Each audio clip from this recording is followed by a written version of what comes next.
Femme que vous voyez sur l'image explique que son beau-père, qui l'élevait depuis qu'elle avait l'âge de 11 ans, lorsqu'elle a ouvert son compte OnlyFans, et était un de ses principaux ou le principal abonné. En effet, il dépensait pour chacun des contenus qu'elle postait 2 000 $ et elle a fini par le griller parce que bah, forcément, quand quelqu'un dépense autant d'argent sur ta plateforme, tu as peut-être envie de lui donner certaines exclusivités, d'en savoir un peu plus.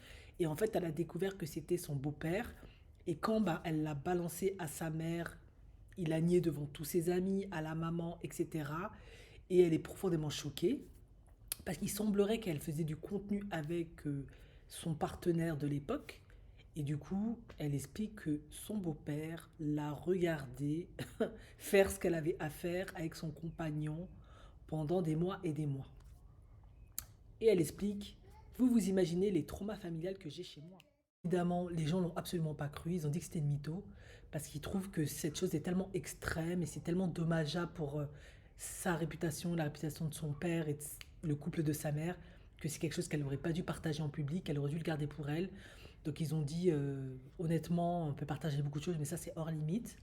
Et puis ils lui ont dit, bah, c'est pris plein de critiques négatives, hein. Ils lui ont dit, bah, déjà, tu as ouvert un OnlyFans, ça présage pas grand-chose de bon par rapport à ta famille. Après, ça veut rien dire. On peut très bien venir d'une bonne famille, ouvrir OnlyFans pour diverses raisons. Bref, oui, mon point de vue là-dessus, en effet, malheureusement, ça c'est les cas les plus tristes et malheureux euh, des familles recomposées. Parfois, en effet, ta mère peut se remettre en couple avec un homme et cet homme, malheureusement, en fait, il a des mauvaises intentions parce qu'il a c'est un amoureux des enfants, ce genre de choses. Et effectivement, il peut se passer des choses terribles. Moi, j'ai connu une jeune femme avec qui j'ai grandi. C'est ce qui lui est arrivé. Sa maman a refait sa vie avec un homme et cet homme lui a fait des choses qu'il n'aurait pas dû lui faire. Et à cause de ça, il a été signalé. Elle s'est retrouvée en foyer à cause de ça. Donc effectivement, c'est parfaitement possible que peut-être il n'a pas commis des actes directs sur elle depuis qu'elle avait l'âge de 11 ans, mais qu'il a des penchants ou qu'il a des idées bizarres et qui cachent, comme le font souvent beaucoup d'entre eux. Et bah, moi, je pense que c'est une histoire qui est tout à fait possible en fait. Et qu'en fait, il la mate sous la douche, elle ne le voit pas. Elle au bord de la plage, il la mate, elle ne le capte pas. Et quand elle ouvre un compte OnlyFans, parce qu'il se dit que c'est privé, on va pas divulguer ces informations, il la mate en fait. C'est du voyeurisme mélangé à de l'inceste, tout un tas de trucs. Pour moi, je dis pas qu'elle ment, mais je dis que c'est parfaitement possible. Parce qu'on a vu des cas pires que ça en fait.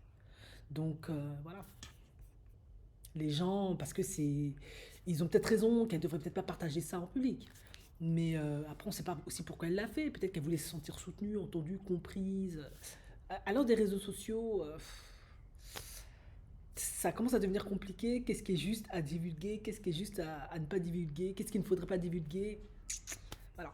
C'est un monde maintenant nouveau qui s'ouvre, qui est ouvert depuis un bon moment. Il y a beaucoup de dérives, il y a beaucoup de choses qui se passent. Ça fait du bien à d'autres, ça dérange certains. C'est comme ça. Je pense qu'on va devoir s'habituer, hein.